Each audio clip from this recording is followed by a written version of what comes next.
मित्रांनो, खतरनाक न्यूज घेऊन आलोय तुमच्यासाठी खास. बिग बॉस मराठी सीझन 6च्या या आठवड्यामध्ये कोण जाणार घराबाहेर हा प्रश्न प्रत्येक बिग बॉस मराठी चाहत्याला पडला होता.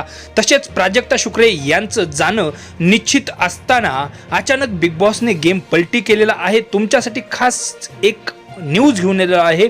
ती म्हणजे अशी की आपल्याला वाटत होतं सागर कारंडे किंवा प्राजक्ता शुक्रे या दोघांपैकी एक सदस्य नक्कीच या आठवड्यात घराबाहेर जाईल, कारण बाकीचे जे सदस्य आहेत ते यांच्यापेक्षा जरा चांगले खेळत आहेत किंवा कंटेंट देत आहेत बिग बॉसला. शिव्या का होईना किंवा काहीतरी का होईना पण ते करतायत, त्यामुळे या सदस्याची बारी येईल असं वाटत नव्हतं. परंतु ही न्यूज जी आहे ती खरी की खोटी हे आता जेव्हा बिग बॉसचा जो आजचा एपिसोड भाऊचा धक्का संपेल तेव्हाच नक्की समजेल. परंतु आत्ता तुम्हाला सांगायचं असं की बिग बॉसने एक प्रोमो जाहीर केला आणि त्या प्रोमोमध्ये रितेश देशमुख सर यांनी या खेळाडूला पाठी घेऊन घराबाहेर यायला सांगितले.